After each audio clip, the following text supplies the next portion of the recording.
Alright, what's up with it, everybody, man? I'm back again with another video. So listen, man, I got another story for us, and this one right here is bizarre. And I mean, I feel like that the justice system let her down all the way around, man. You know, she could have been helped in so many different ways, but she wasn't, and we're finna get straight into everything. And yeah, I want to send my condolences out to her family and everybody out there that had a genuine love for this lady. And another thing I want to say is that I got body cam footage, so y'all might want to stick around to the end of the video. That way y'all can get a full detail, you know, view of exactly what took place and how she was let down in this situation. But basically, long story short, it was a man by the name of Henry Cardona, or Cardona, however you want to pronounce it. And he was a caretaker for his wife. He's been, you know, taking care of her for the past couple of years and things like that. And there have been a couple of problems, you know, certain incidents that took place with them. And ultimately, man, they ended up, you know, getting into some arguments, you know, what couples do and stuff like that.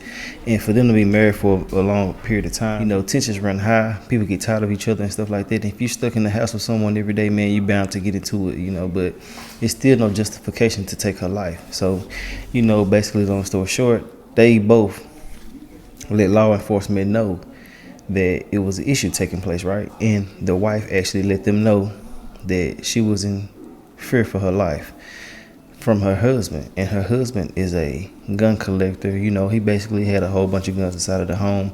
And the police came out to the house, right? So they go out to the house, they talk to both of them and things like that. And one of the things that stuck out to me the most that really just didn't make sense to me on why he didn't go to jail or something didn't take place immediately after this was stated. He had stated that everything was fine until he killed her. Until he took her life, everything was going to be fine. And, you know, it was a law that was passed. I think it was called the red flag gun law, if I'm not mistaken. And basically just stating that if it was a situation where someone was basically, you know, a potential threat, they would go ahead and take them to jail. Well, they didn't do this in this case. And there's certain things that would take place for this to actually go through. You got to get a small warrant and stuff like that. You know, the basics.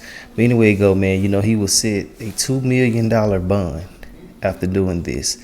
Now, I do got a spoiler alert for those who would have rather waited to get into the video to get this detail, but it is what it is.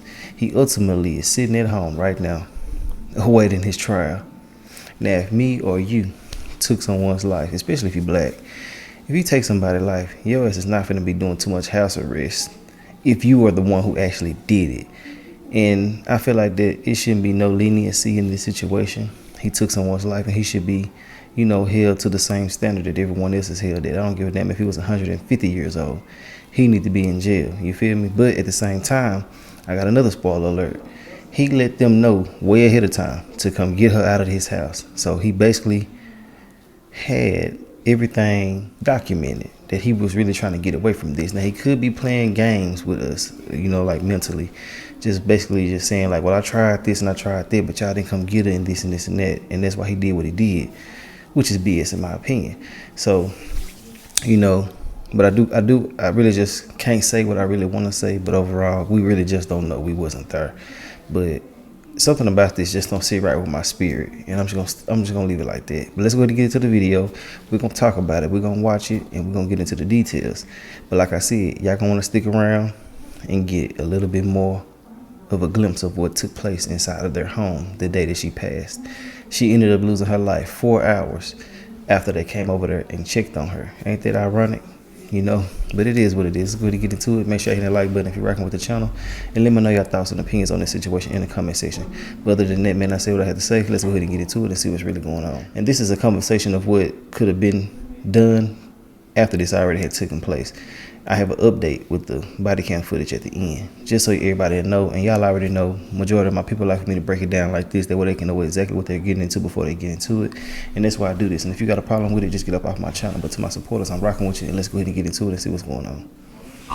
And it's troubling to me that they let both those parties stay in the house, of course, and the end result was a tragedy that could have been prevented. Facts. Who KOAT legal expert John Day says is at fault as an 86-year-old Rio Rancho man is arrested and charged with first-degree accused of killing his wife. Target 7's John Cardinelli joins us now. And John, this sounds like a tragic case. Yeah, Shelley Ron, it certainly is tragic. We spoke with someone who lives in the neighborhood where this all went down Wednesday morning. They tell us they can't believe what happened, and our legal expert says the murder could have been avoided if it weren't for a colossal failure from the Rio Rancho Police Department. Definitely a failure. Y'all about to I see. better go.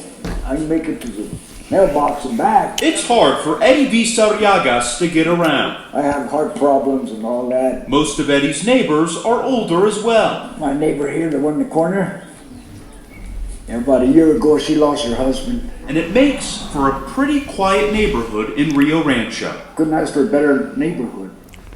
Except now. It all started with a phone call Straight up. around 7:15 Wednesday morning. Pay attention. When 86-year-old Henry Cardona called dispatch, saying he was frustrated with his wife who he can no longer take care of.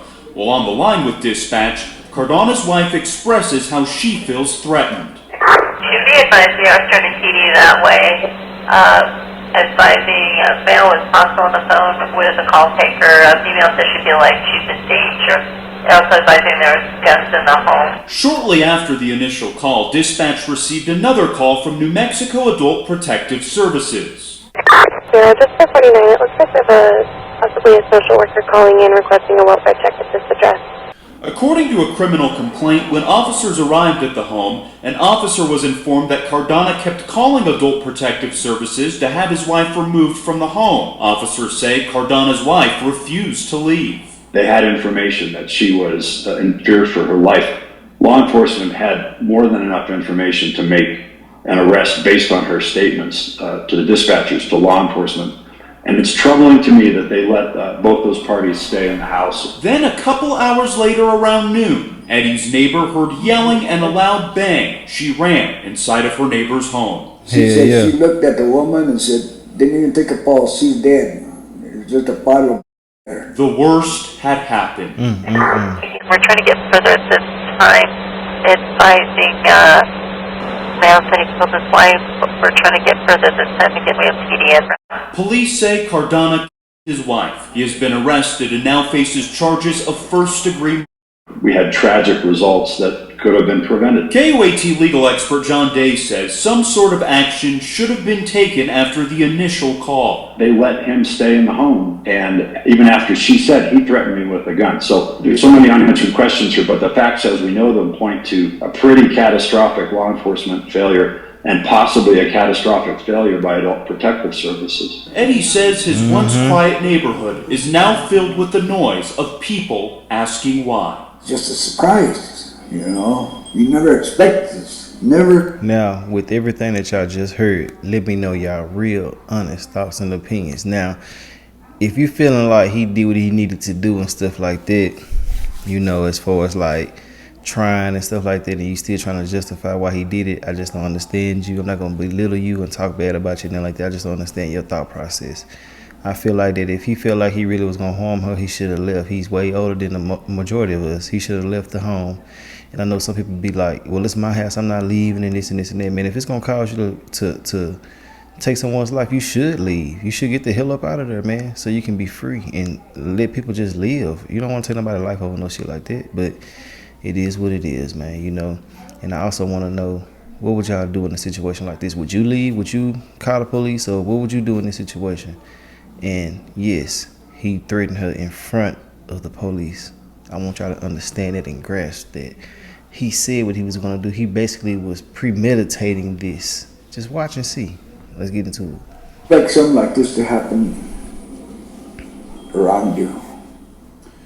We reached out to Rio Rancho Police and they declined our request for an interview. Adult Protective Services never got back to us. Target 7 will continue to look at the possible missteps taken in this tragic case and update you when we learn more. For Target 7, I'm John Cardinal. This is the His update. first court appearance today. Prosecutors filed a motion to keep him behind bars until his trial. There's been a law on the books that allows police to take away someone's guns if they think there's an immediate threat to someone. Tonight in a Target 7 investigation, we learned one of the state's largest counties has never used that law. And some say if they had, an 82-year-old woman would be alive today. Here's John Cardinal. New Mexico enacted the red flag gun law nearly 3 years ago. Yeah, red Since flag. then, it's been used 51 times throughout the state. This is June Ann. Just hours before her death, she told police her caretaker had guns, and she was worried he was going to kill her. But a petition was never filed. She's a hospice patient, and she's getting uncontrollable, trying to fly her on the bed, and I can't control her anymore. She needs for her own safety to get the hell out of here. This is Henry Cardona calling 911 in April talking about Junan Fannel, an 82-year-old woman he had been taking care of for several years. Does she have any medical conditions, anything we need to know about? She's got a whole bunch of medical conditions. Get her the hell out of here. Junan then gets on the phone. Do you feel like you're engaging them? Yeah. Do you know if there's any weapons there in the home? Yeah. So Rio Rancho police officers and firefighters went to the home and they find Junan in a hospital bed. They ask about guns. You're a firearms guy. Oh, yeah. Nice. They're loaded. They're ready to go. We don't need to see them. I see there's one probably right there in that case. And I see one over there. I like folks that have guns. Because I have guns too. Yeah. While laying on what would end up being her bed, Junan begs for the police to stay. We're going to get out of here. I appreciate you. We can't, man. Yeah, we can't. Oh, yeah. Then this was said. What did you say? I said, you're fine until I tell you. He's threatened to do that. They then leave. Get out of here. Go away. 4 hours later, police get this 911 call from a neighbor. The neighbor man was screaming for help and told us to call the police. He says he's killed her. When police get there, they find Henry Cardona covered in blood. According to court records, he had Junan. He blamed the police for not doing anything earlier. You're not listening. You didn't help me at all. It's all your fault. You guys caused this. Should the police have done anything when that first call was made? In this particular case, it sounds like there was plenty of information that the law enforcement had that would have triggered the implementation of a red flag law. The Extreme Risk Firearm Protection Order, also known as the Red Flag Gun Law, was one of the most controversial pieces of legislation to be debated in the state capitol. It was eventually passed and enacted in July 2020 after 2 years of debate. The majority of sheriffs in the state opposed it and said they would not enforce it. You're gathering on the platform of we the people. The law says law enforcement and prosecutors can petition the court to have someone's firearm seized for a year if there is, quote, credible threat that they're going to do harm to themselves or others. KOAT legal expert John Day explains how it works. There's a process for law enforcement to go to a court and get a temporary order saying, go get those, put them away somewhere safe, we'll deal with this and let some time pass, let people cool off. Target 7 combed through court records. We found in the 3 years the law has been enacted, there were only 55 cases in which prosecutors or law enforcement filed a petition. These 21 counties have never used it. One of them is Sandoval County, the third largest in the state, and the county where Junan Fannel was. I hate One that of for two her. reasons they didn't utilize it. Either they haven't been properly educated about the use of it because this clearly fit within it, or they have decided, as some jurisdictions threaten they would do, not to use it. And if it's the latter, then that costs somebody their life. Former state representative Damon Eli sponsored the red flag legislation. If family members are killed, I think they have a lawsuit to be able to pursue the government entity for not using something that's going to save people's lives and save law enforcement officers' lives. Target 7 reached out to the Rio Rancho Police Department's chief, Stuart Steele. He declined to do an interview. I bet. In an email, they said they were in the process of arranging alternative housing for Junan, and it did not appear that she was in fear for her safety. You could read their entire response on our website. For Target 7, I'm John Cardinelli. Cardona has been charged with second-degree murder. Hold up. Is on house arrest awaiting trial. Now, what y'all seeing all of that, man, you know, I want to know your thoughts and opinions on this. I really, really feel like that when a person is just saying certain things, you should take it seriously. Man, I got another story so crazy that I'm about to do. Y'all gonna be like, what the hell?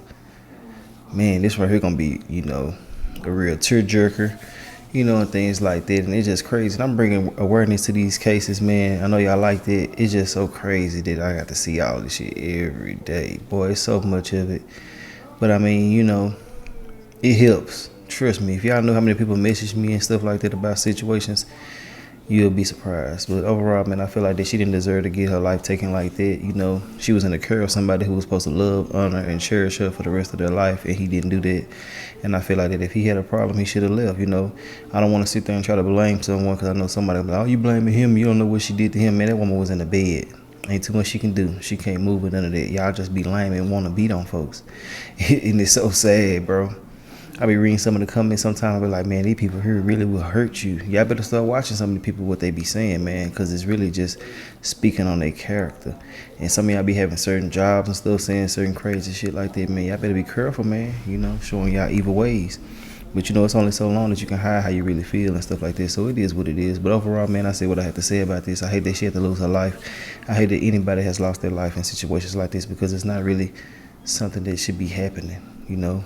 There's so much unnecessary stuff taking place consistently, and people are getting away with it, and that's what's just so crazy to me. But overall, man, I want to know your thoughts and opinions on this.